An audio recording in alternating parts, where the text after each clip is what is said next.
All right. Well, we're back at it. Young Nick, Hey, John, how are you?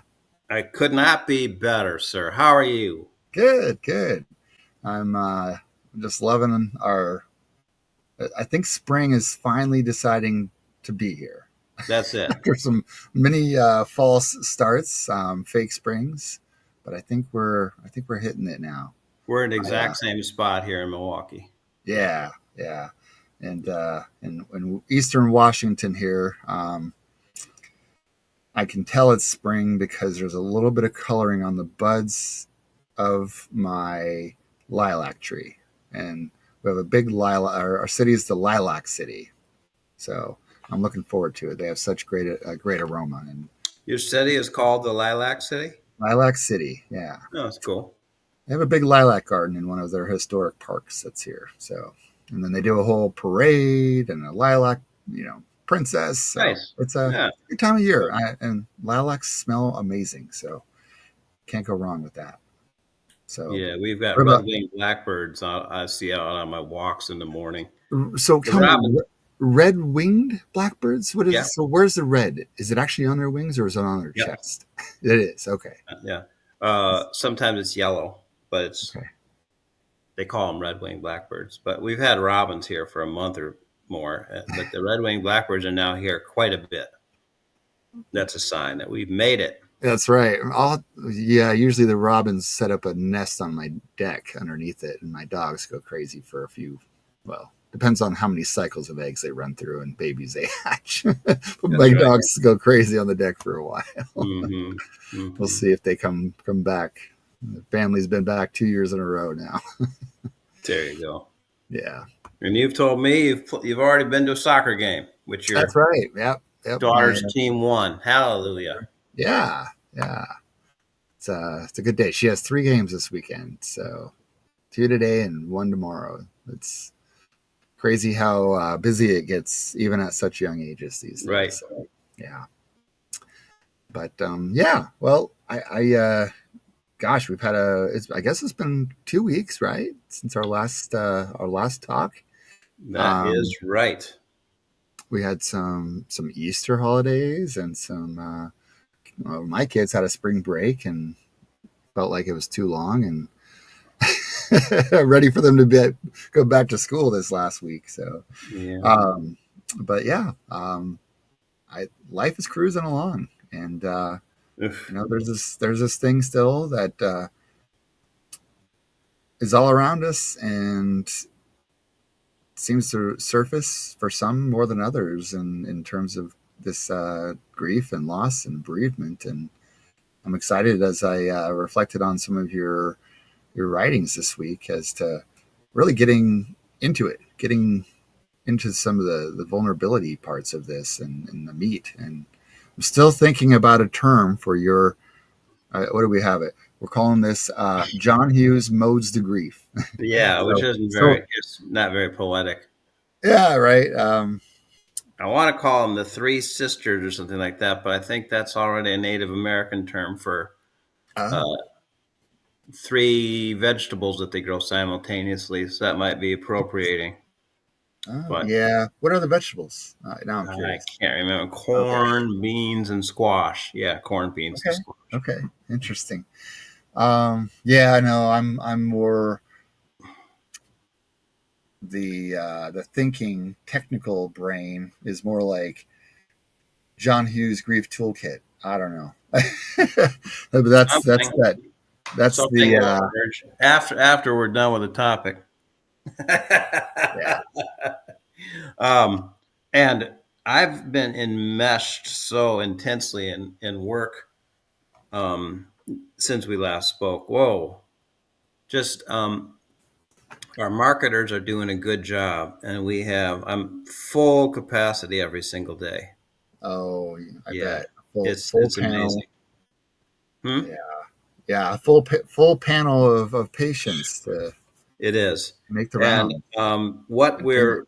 what we started reading last week, and when Mhm. we have continued now, are continuing now for the next 3 weeks, um, is a 12-page piece that I have been using now with some people. I was with, I literally went to high school with one of the bereaved people. I saw her Mm. in several years, decades. And there she was, her father in law. And she said, I hope you've got some wisdom for me. And I said, well, by the way, I happen to. And I emailed it to her. And then I was with, who else was that? Oh, yeah, yeah. Another couple that was just really, they were wonderful. And their uh, granny in her 90s Oh. passed away. And the granddaughter had taken care of her for like 20 years. Mm-hmm. And she was very, very sad. And she had some other burdens in her life.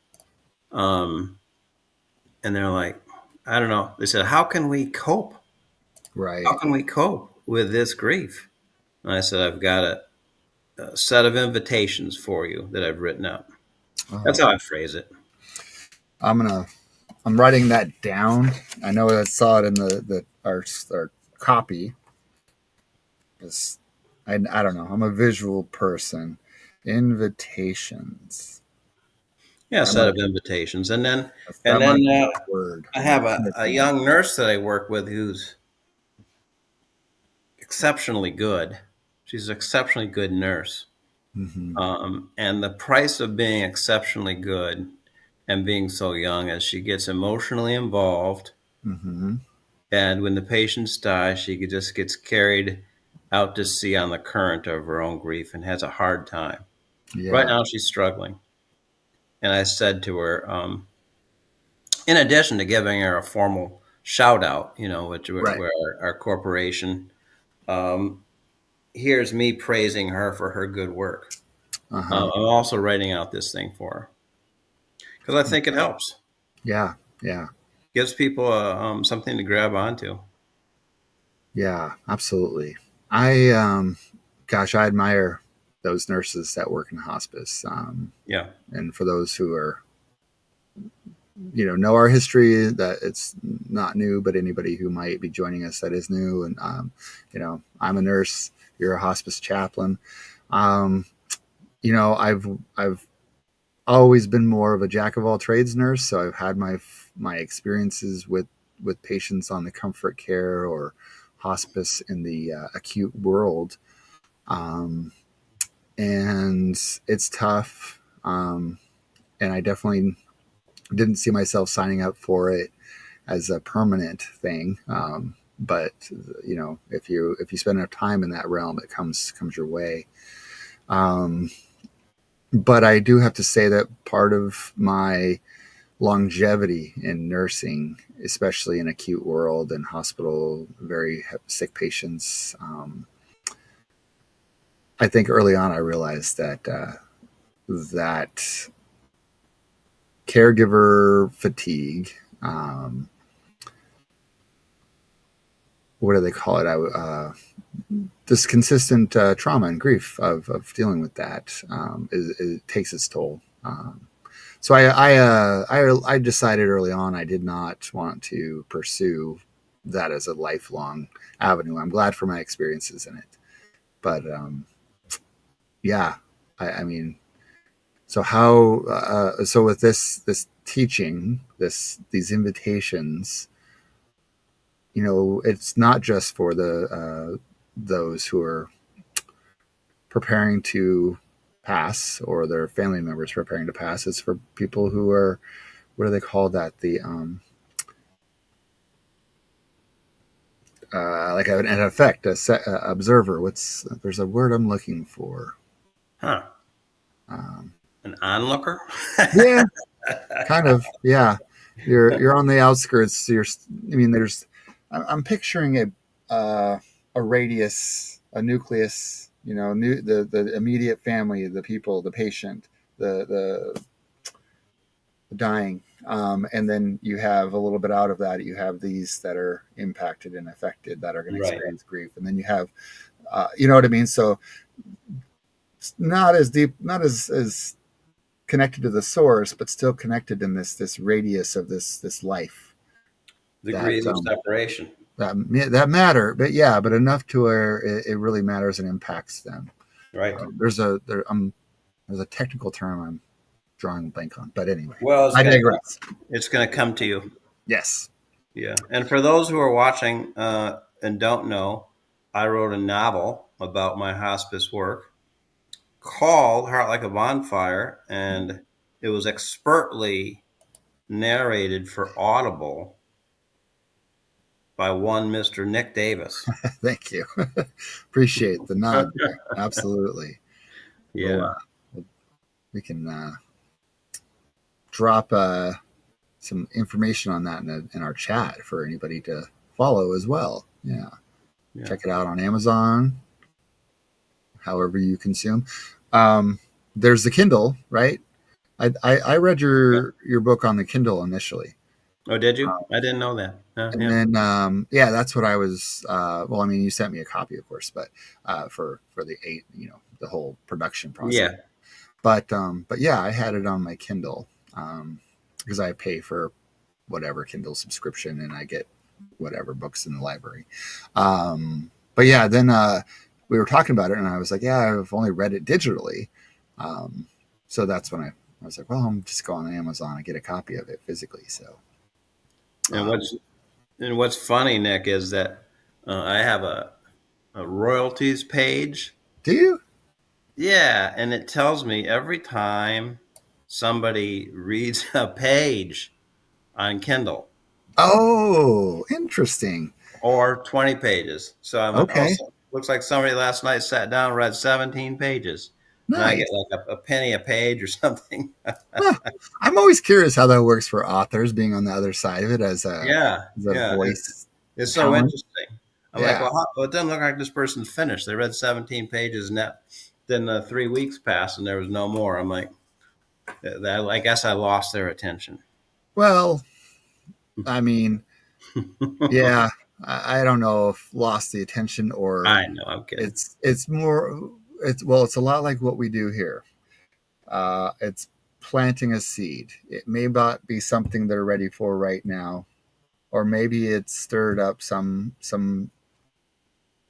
insights and some things that they got to work through and process. And you know, I find as I remember sharing the book early on that I was working on it and that it was done. Um, I think that some of my peers or people I'm friends and family with, they like it. They're fascinated. They're intrigued. They see this as very positive and a necessary part of life and discussing and reading and literature and film, wherever your media is. But it isn't necessarily something they want to put themselves in a mental space of. Um, Mhm. so that's what I think is it's one of those things where you don't know you need it, or you don't know this book has a opportunity to be a part of your healing and your grief until you know you need it. And I think that's where people are. And I talked about this before. Grief, whether distant or in the moment, I just happened to be reading it during a period of loss myself, and uh, Right. I thought it was amazing and helpful. And so that's where you know, I don't see myself as a marketing person to get people to help with, my royalties or your royalties. Sure, that's great. But more like, hey, there's some insights that you could really benefit from. You're For not sure. alone. You're not alone. Here's these people. Here's these uh, stories of families and patients that have experienced this. And yeah. So, and of Absolutely. course, in that book, we talk about um, these these invitations or toolkit that you've written so well about, and this sort of 12-page. I'm going to send a mission statement. There you go. Yeah, That sounds good. yeah, Well, shall we get yeah. into it? Let's do it. I'm excited. All right, Great. we're in what tree? We're in the triage phase, Yeah, right? we're in the second part. Summarize the first part. In the first part that was 2 weeks ago, I introduced the concept that we have invitations to cope with grief and bereavement that we can look at and begin to borrow from. You don't have to do everything. It's not a prescription. And as I said, context is decisive. The context of your grief, who you're losing, how you lost them, what the natureship of the relationship was, whether it's a Mhm. human or a pet or a body part or something, Right. um, will impact on how you use these invitations. Or Hmm. you might have a better idea than what I come up with. And the three invitations are the triage phase, which is the first 6 months to a year after your loss. Okay. So after you are in a car accident and you're there on the side of the road, that the nurse and the social worker and the chaplain and the doctor come to you at various points in the next 24 hours and put you in triage from the Hmm. injury, from the trauma. They stabilize you to begin the healing. And then the second part of this grief process is ceremonial observances and honorings. It comes out a little bit more. You can begin immediately, but you're usually kind of traumatized by your grief um, at first, so triage. And then as time goes along, you're able to access ceremonial observances, which we're going to talk about next week. Okay. And then there's, or in 2 weeks, and then there's um, meditative self healing is the third phase. And what Okay. I also said last time was that grief is a paradox because it feels terrible, and yet it is initiation into a higher state of awareness. And I called it sacred. Sacred originally meant set apart, and because it gives you new eyes. That was the whole use of the word Yeah. sacred in ancient texts. Something that was set apart to give you new eyes to see the truth of your humanity with greater clarity and detail. Mm. And so that's what grief is. It's Right. an opportunity to see our interconnectedness and to see yourself as you really are more thoroughly and clearly. But how do you use it?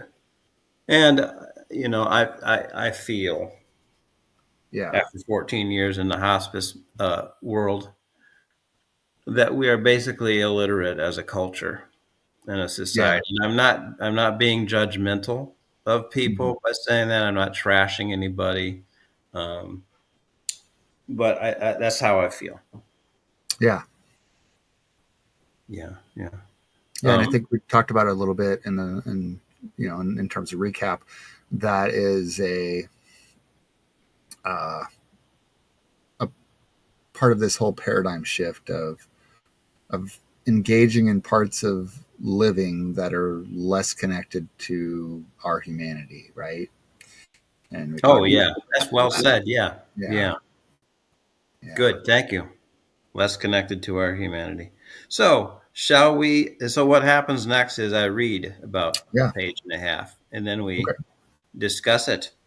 okay. And I try Um, not to do this in a wooden manner. I'm kind of self-conscious of reading to you, but are you? Yeah. yeah, I don't want to be stiff. Oh, interesting. Why? Is it okay? Oh, I think it's great. I think it's fine. I like it. Oh, Yeah, hallelujah. Well, that's yeah. all I need to hear. And I was like, well, these are your words, so I'm like, but Oh, yeah. I'd be Triple. happy to read them if you wanted me to read them. But Oh, no, I, no, I no, no. think I think they come well from you, the thinker's and writer's mind. There you go. Good, good. Thank you. With that reassurance, I shall begin. All right. About this so called triage phase. When I bring up the insights and suggestions contained herein, some people comment, not always happily, that this is just common sense.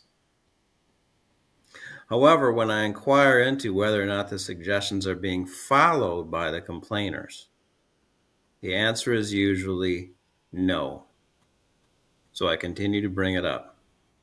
The triage phase, so to speak, putting the bones of your broken heart in a cast for stabilization, is an approach of numerous common sense suggestions, often neglected by mourners awaiting activation. But these steps of immediate self care can help significantly. They can undergird you, give you a base from which to operate as you grieve your loss. Here are the triage suggestions, or you can label them invitations if you prefer. You make sure you stay hydrated by drinking a lot of water each day. You make sure you stay hydrated by drinking a lot of water each day.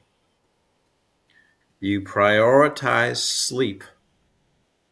If you can't sleep much during the night, at least you compensate for that by taking a nap each day. But you need as much sleep as you can get.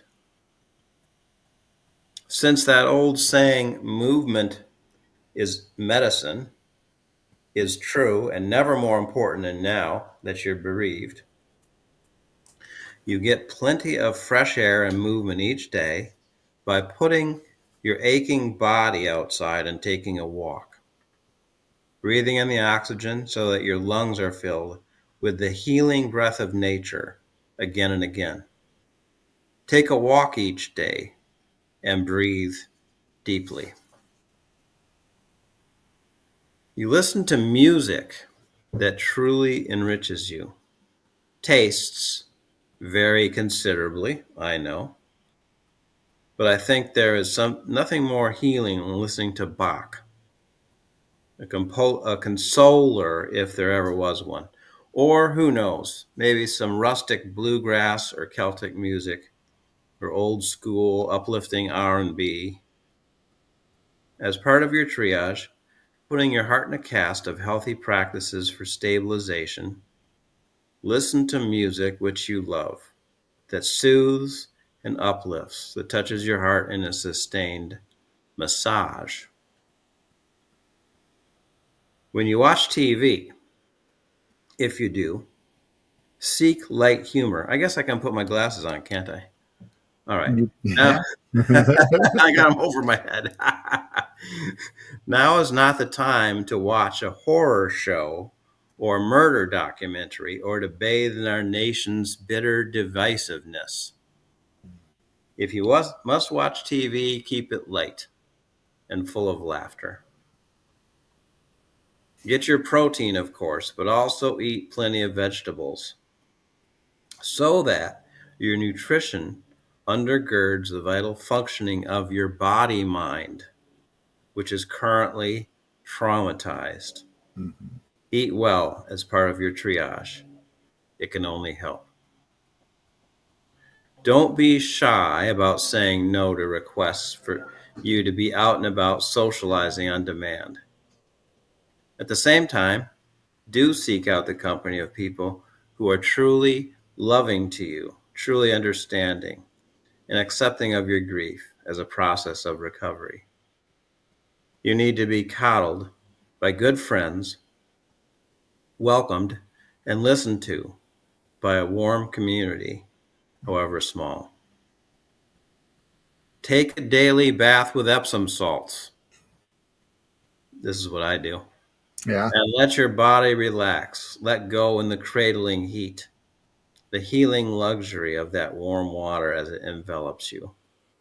Take a daily bath with Epsom salts and let your body relax. When my wife died suddenly in 1993, I did a little retail therapy. Mm. I didn't overdo it as a way of avoiding my pain, but I did indulge in the purchase of a down comforter, in which I wrapped myself and my daughters nightly on the sofa, under a gentle light, until the agony had subsided to a bearable state some 7 months later. As we sat there wrapped in the comforter, we told stories about their mother and my wife, reliving her life amongst us. I focused on funny moments, of which there were several. So, judicious use of retail therapy can be helpful. As the final tactic of triage for your traumatized self, there is also value in doing nothing. You sit yourself down in your down comforter, a mug of tea at your side, and stare into space for a while. The music is off, the TV too. Mm-hmm. The Facebook and Twitter and Instagram and TikTok and Snapchat, whatever that is, are off. Mm-hmm. Really give yourself permission to do this nothing that is a thing. Mm-hmm. Maybe go so far as to schedule it. 15 minutes of nada Mm-hmm. before I busy myself with housework. Stay hydrated. Get your sleep. Take a walk each day and breathe deeply. Listen to music that enriches and heals. If you must watch TV, seek light humor. Get your protein and vegetables. Don't socialize on demand, but seek out truly supportive friends. Take a hot bath with Epsom salts and let your body relax. Maybe buy yourself a little gift that helps you cope, such as a new down comforter or a book of poems, and do nothing a little each day. Why do these very simple things help in the light of your catastrophe? Common sense self care that can keep you alive and functioning is not so commonly observed amongst bereaved people. My thousands of people with people, over 14 years of grief work, and over 8 years of serving two churches in Kentucky where death was frequent, revealed to me that most people just try to muscle through their bereavement on the wings of cliches like, she is in a better place and I'm staying busy. You deserve that. Take care of yourself. Pause and put some mindfulness into your grief. Put the bones of your broken heart in a cast for healing. When you have friends who undergo bereavement, help them with these reminders as well. Now comes the story of Zora. I Mm-hmm. changed her name, of course, but very dear woman to me.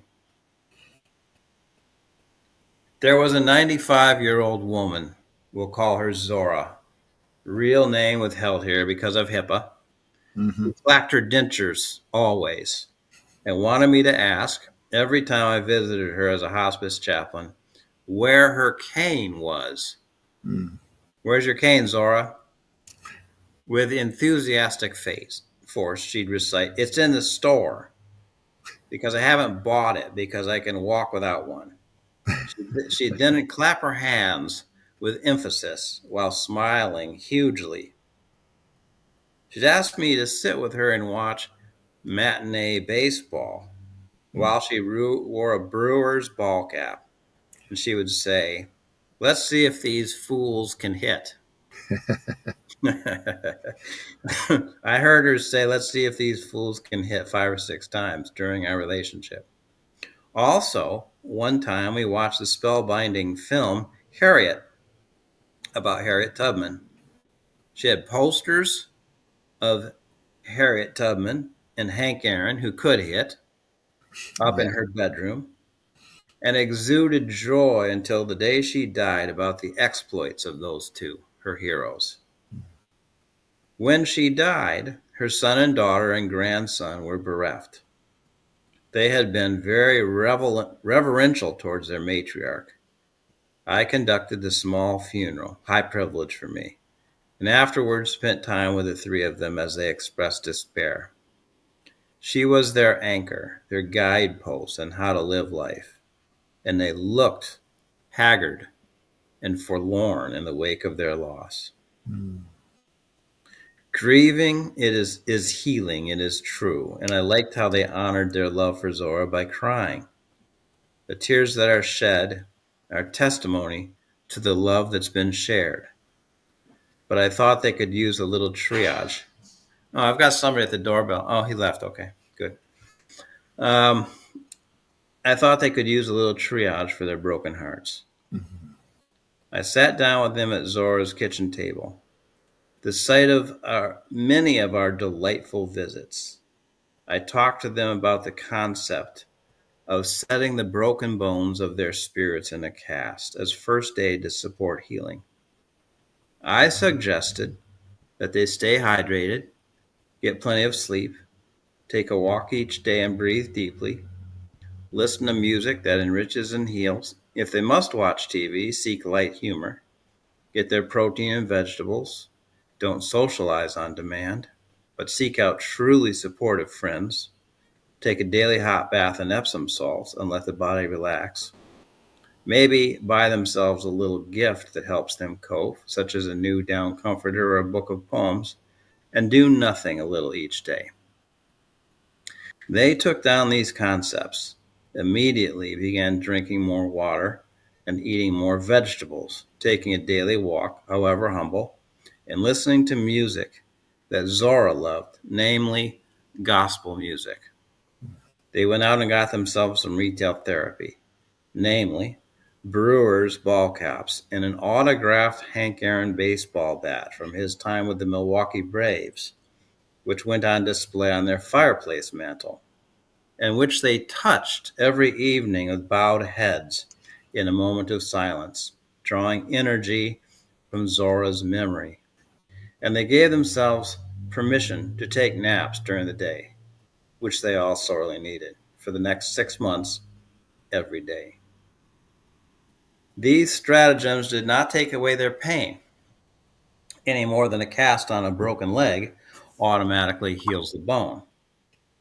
But they did make the three mourners feel stabilized and nurtured by practices to begin the healing process. And a year later, they are in a place of newfound energy Mm. and depth of perspective on the meaning of their lives. Turn the page. Okay, that's the end of that, except for the discussion questions. Did you have any response you wanted to make, Nick? Yeah. So, well, first of all, I think that's a beautiful case, beautiful example, and story here for honoring Zora, um, and whom this representation in real life um, memorializes. Yes. And I think it's interesting with this triage, this idea of mending, this idea of casting. I'm a visual person, so for me, and I'm a nurse too, so we fixate on healing things, right? Like this intervention. So it's right up my comfort zone and wheelhouse. But I, where I think I was stuck a little bit, um, is what helps people begin to do those things Ah, when just getting out of bed and starting the day is so hard, let alone choosing to fill the glass with water instead of grabbing a dopamine hit from a sugar beverage, right? Or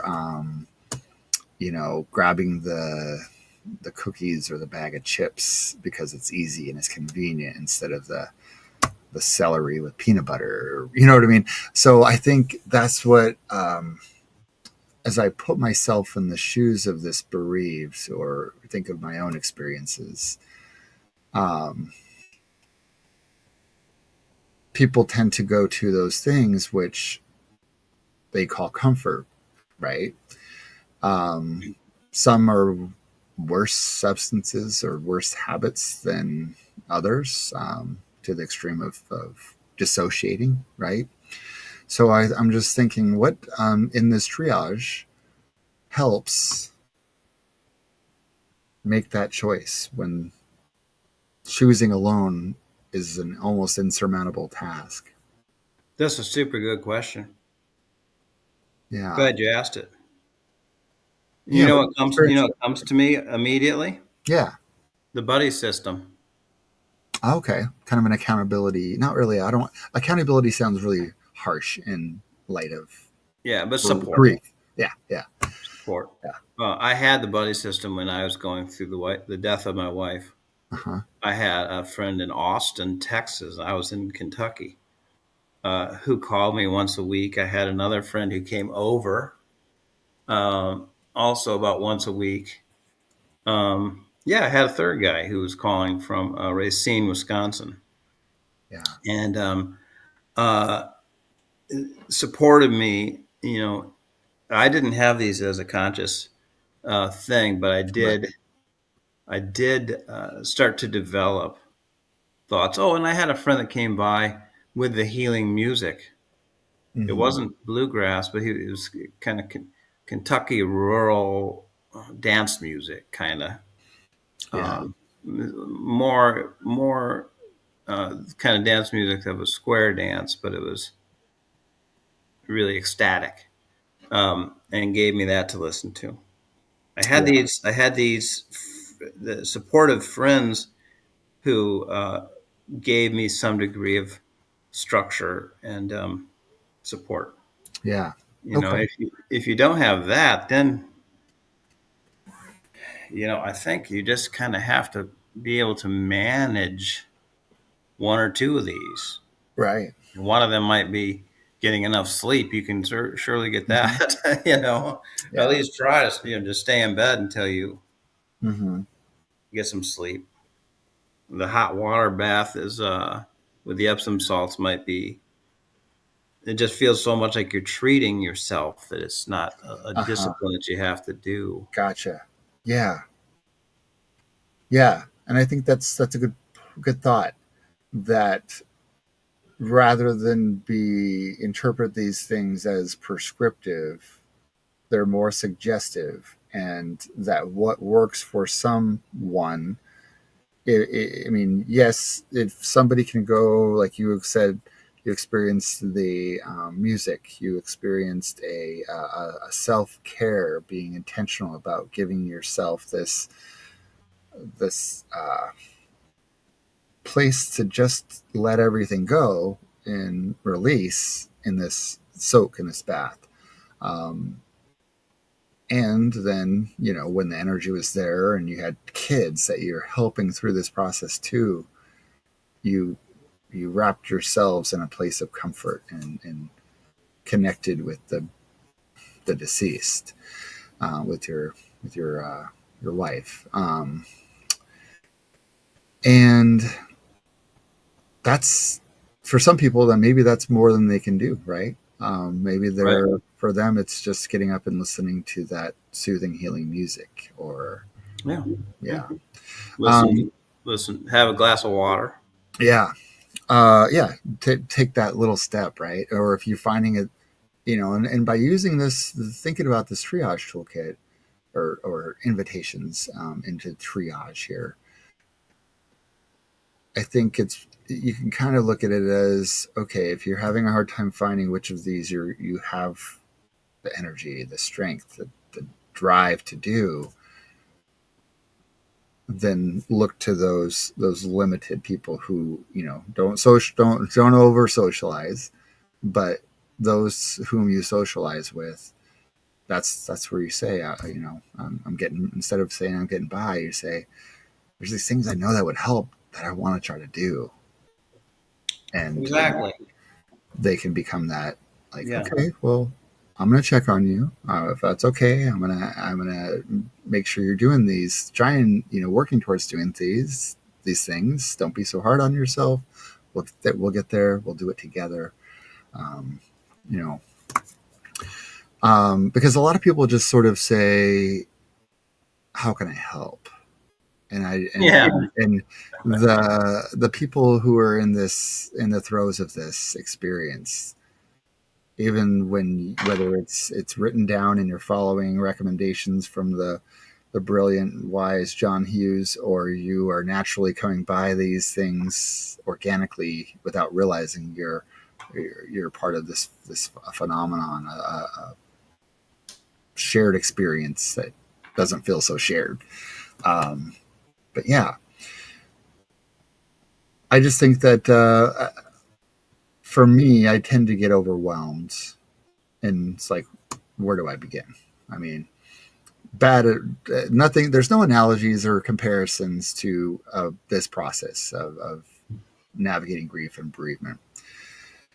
But I think about when my kitchen gets overwhelmed, and I'm like, oh, do I Too much begin with stuff, the you mean? Like, yeah, yeah. With do I begin with the dishes on the stove? Do I begin with the ones at the sink, or the ones that are piling up over here that have been rinsed? Do I begin with the dishwasher that needs to be empty? There's this point when you have so many little things that you know you need to do, but you're flooded. And so yeah, when you're flooded in this grief, in this bereavement, in this early triage phase, how do you get unflooded to take that first step? yeah, that's really great. Yeah. That's really great. Pick and choose. Yeah. Something else that came to my mind when I thought about music. Now, for me, and I don't know, I still have yet to decide in my life how healing and restorative it is, or if it's just accepted as part of the necessary process that I'm somehow needing. When I feel a grieving of sorts, um, a relationship, or someone you've lost, or um, something that feels like it can't be repaired, or whatever. Music has always come to me in a way that feels mournful and sad in my choices of what I do. Even stuff that would have been previously uplifting or positive, Oh yeah, yeah, yeah. with it, now becomes a symbol of that, and can be painful. So I think about, you know, I mean, sad love songs, right? Breakups. There's a million of these songs out there, and then there's a million that are like, kind of vengeful, and you're better than this, and overcome. And I'm just thinking, well, what's what's the space to spend the time in versus the one that's, I think about when I was a kid and I moved away from friends, and there was a song that's kind of like really sad and about the ending of things, and I remember putting that on repeat, like to the point where like you just listen to it all the time, and sometimes you just cried. Um, so I guess the question is, when do these things that you do that feel like healing or feel like you need them become disassociative versus Oh yeah. processing, right? Like, Yeah. yeah, Oh, I don't know. Have you seen or experienced that? Where it's kind of like, wow. wait, you're it's good to listen to music and do things, but are you listening to something that's healing you, or are you listening to something that's continuing to perseverate, or keep you in a state like, Yeah, you know what? while you're locked I in? I became aware that I was doing that at one point Uh-huh. in Okay. my life. Yeah. I was dissociating rather than coping. I'd rather not go into the details, but I had shit to live down. It was childhood, and Yeah. getting into adolescence, and then what worked in my adolescence. You get to be 24,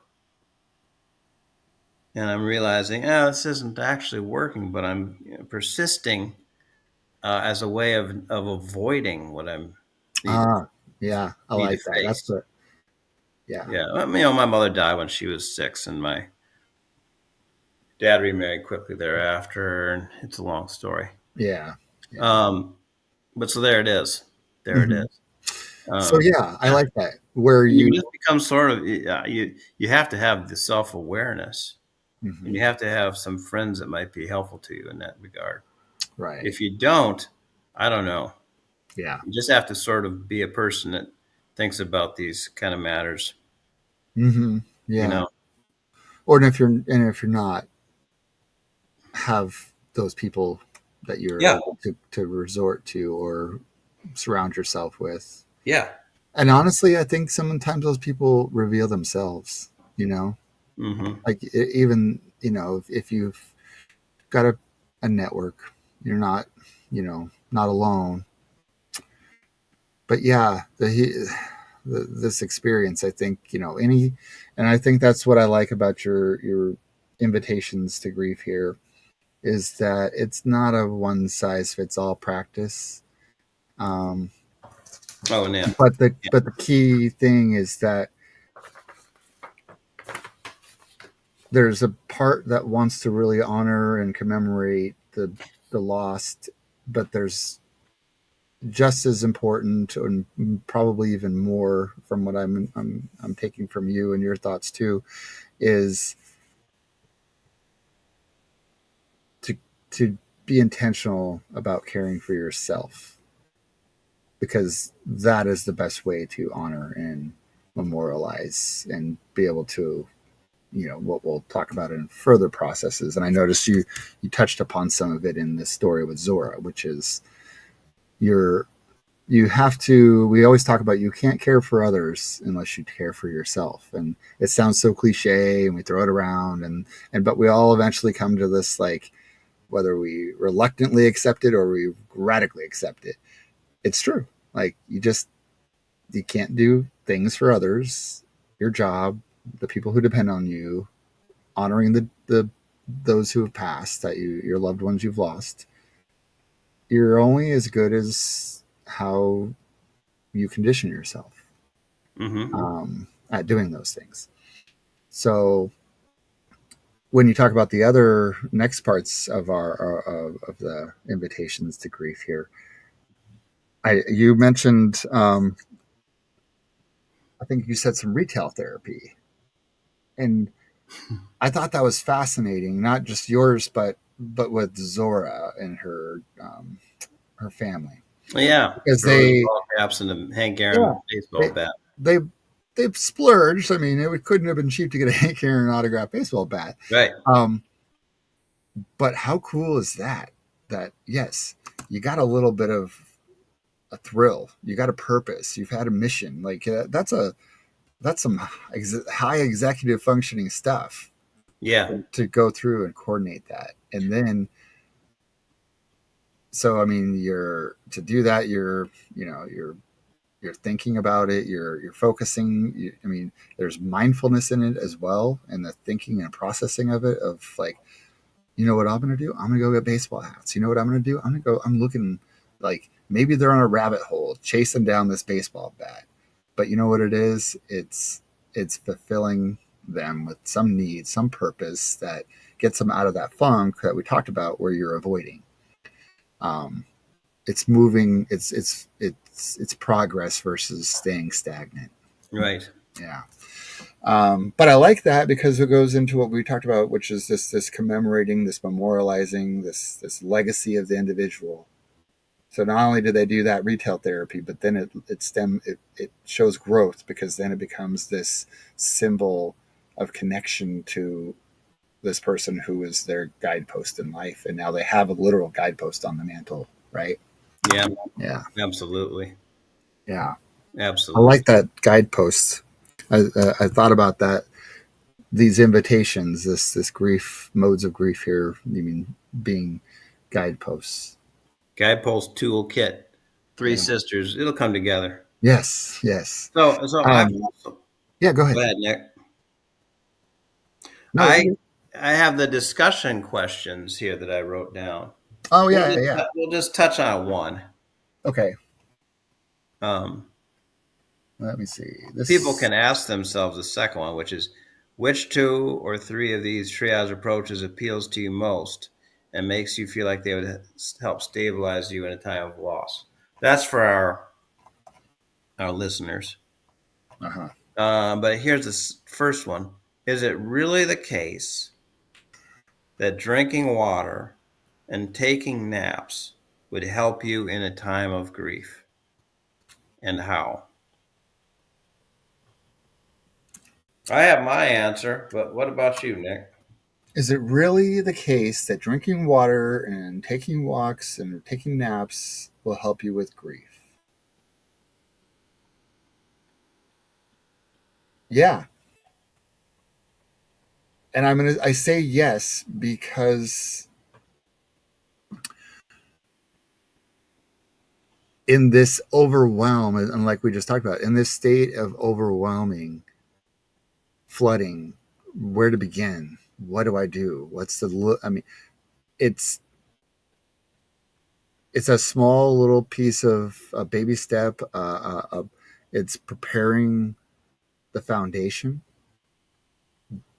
and it's tasks which you can celebrate accomplishing. Right. So when someone says, "How are you doing?" or whatever, and you're like, "Well, I'm here," or whatever, and they kind of come through that and just say, "Well, I'm surviving," or something along that line. It You could be a little bit more specific, and you can celebrate these little steps. Oh, I'm not doing great, but you know what? I went for a walk today. Yeah, yeah, exactly. It's really hard, but I made sure I drank an extra glass of water this morning.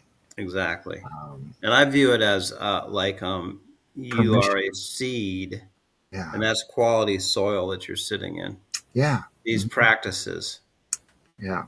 It's the cultivating. littlest things you can do that, Hmm. hey, don't feel like you got to, like, you know, tackle all these things that feel overwhelming and Oh, feel right, like you're, right. you're unmotivated for. But if you can find the littlest bit of energy and motivation to to give yourself permission to take a nap, then you'll find healing in just the fact that you're allowing yourself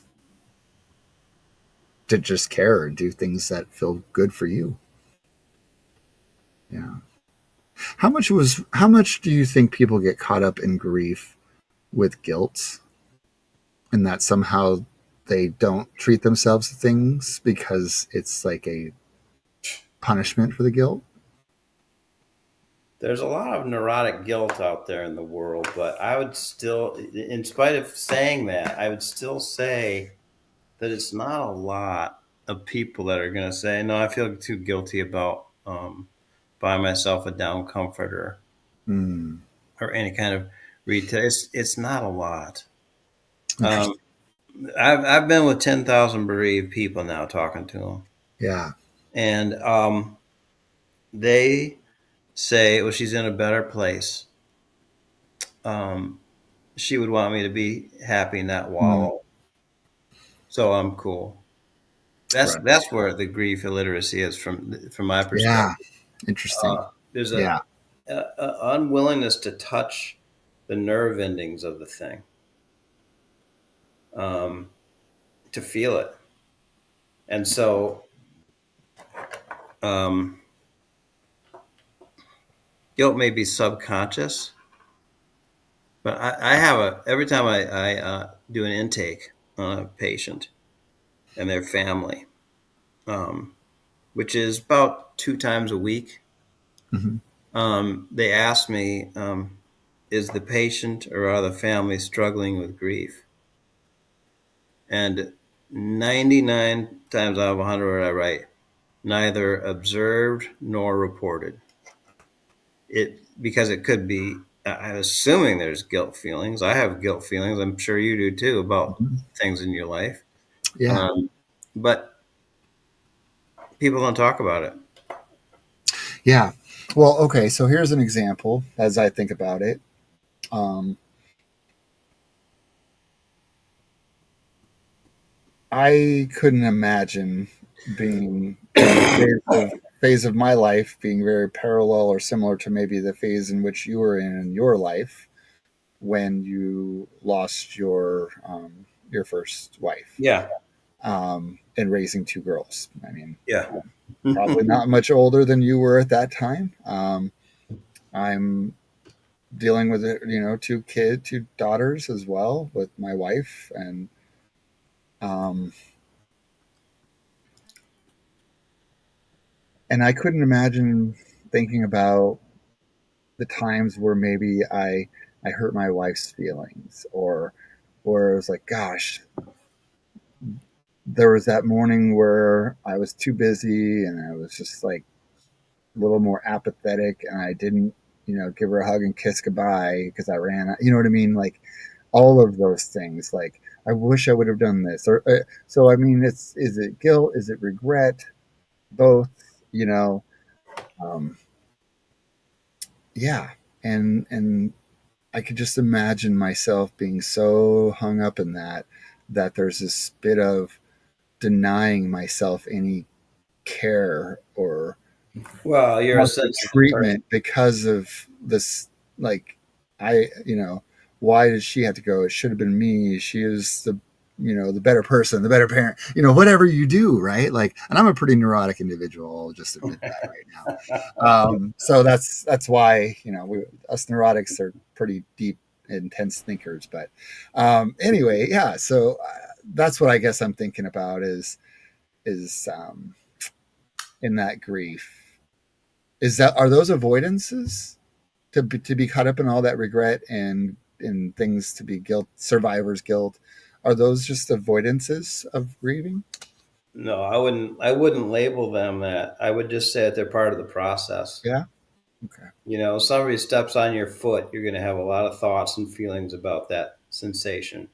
You Yeah. know, you lose your beloved, you're going to have a lot of different feelings and thoughts and things. It's part of it. Hmm. It's not avoidance. It's just sensation. Yeah. Okay. I like. Yeah, I I It's one cringe. of the many symptoms, right? Yeah. Yes, yeah. Yeah. I meditate a lot, and because of that, it's kind of like it thaws you. Hmm. It thaws your consciousness, which frozen by cultural conditioning. As you thaw, I start to. I remember so many things in my youth where I was insensitive, and I'll be out on a walk, or I'll be getting off the meditation cushion, and I'll be cringing, going, "Oh my God, how did I do that, or say that, or feel that, or think that?" I saw my old girlfriend at a high school reunion about 5 or 6 years ago, 10 years ago, Oh. and I said, "Oh, Susan, I apologize for the way I was in high school. Yeah.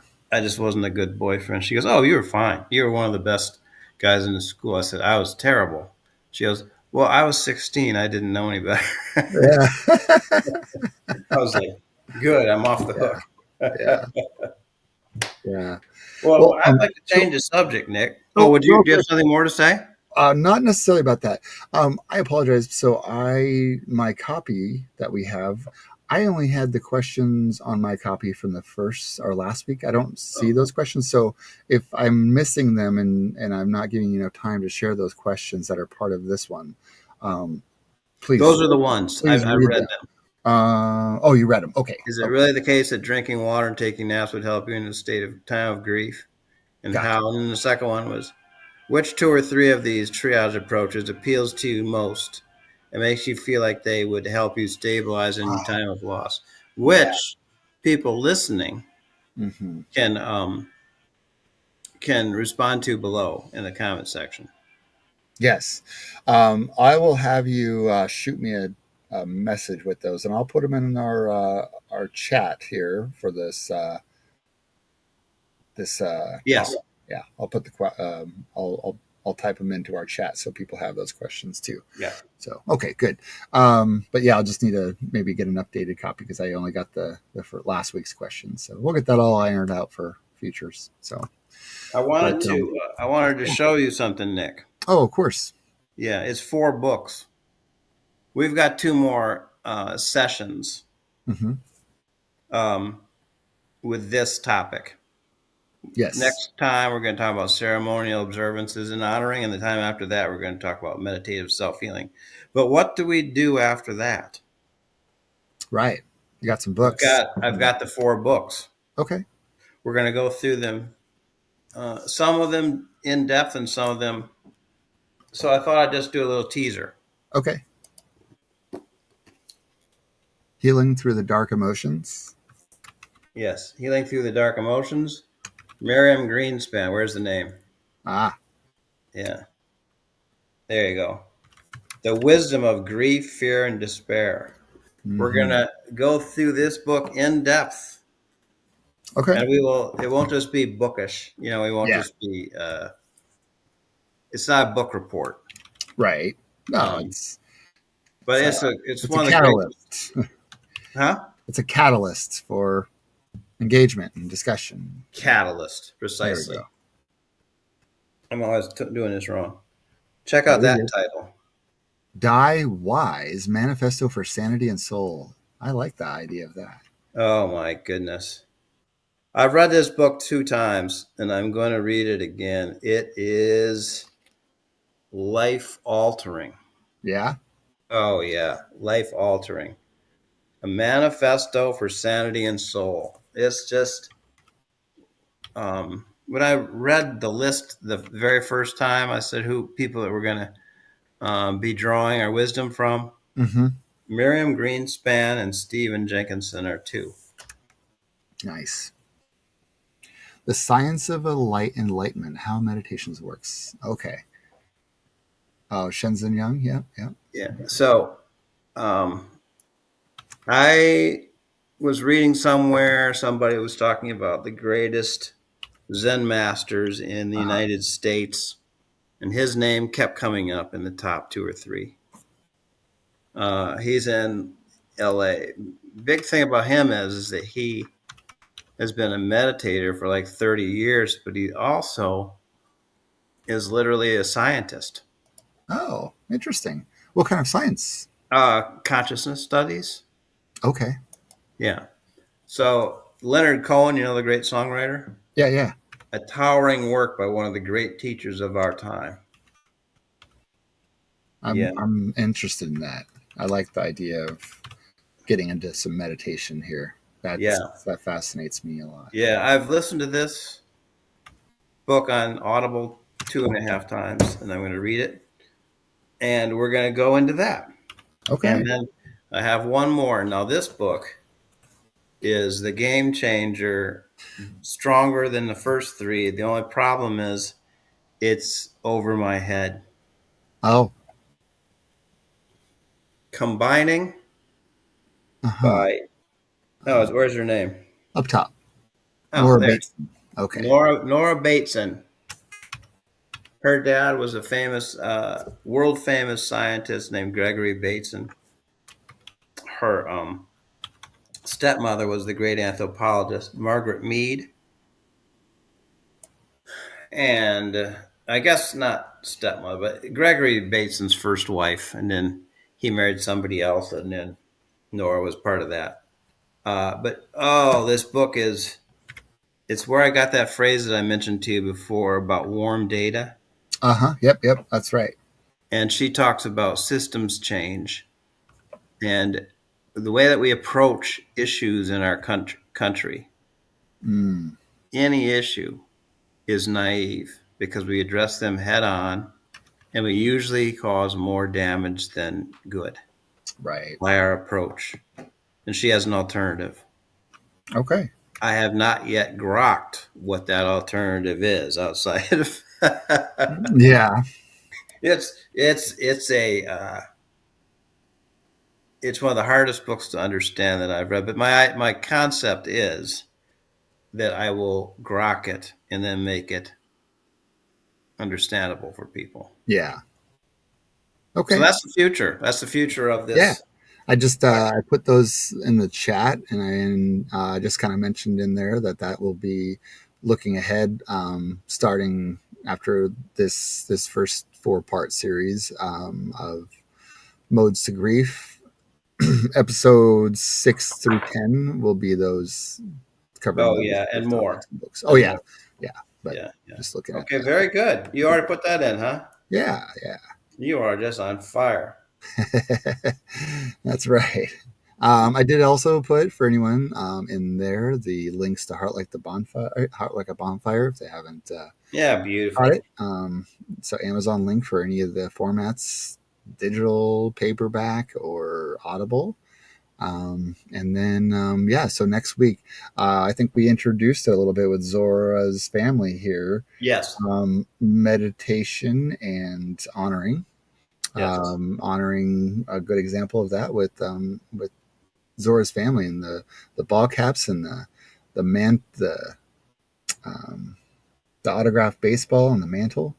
I yeah. mean, sorry, not baseball. It's a bat, right? It was a That's bat. right. Hank Aaron's bat. Yeah, that's right. Hank Aaron's bat. Okay, so cool. Well, that's a good segue, and we're at the top of the hour a little bit, so we'll let our listeners, viewers, enjoy the rest of their day. And thanks for tuning in. And as Thanks always, for thanks all the for people that view this. I know right now we have one. there's one Hello live there. viewer, but that's What'd you okay. say? But I said also, that's okay. We have one live viewer, so yeah, and yeah.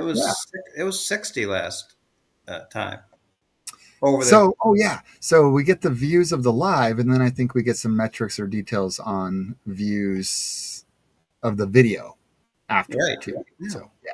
So hey, if I mean only one tunes in and 59 others check it out at some point whenever they can, that's awesome. that's So right. yeah. Well, awesome. We will touch base and coordinate for our next show here in about 2 weeks. Looking at the calendar. May your Um, daughter, may your daughter's team win, and may oh, I thank you. get that dill potato salad. That's right. Go get your dill potato salad. You're craving it. You're not gonna. You're on a mission. Absolutely not. All right. Well, thanks Okay, everybody for brother. tuning in. We're gonna sign off for now. Until next Peace. time. Peace.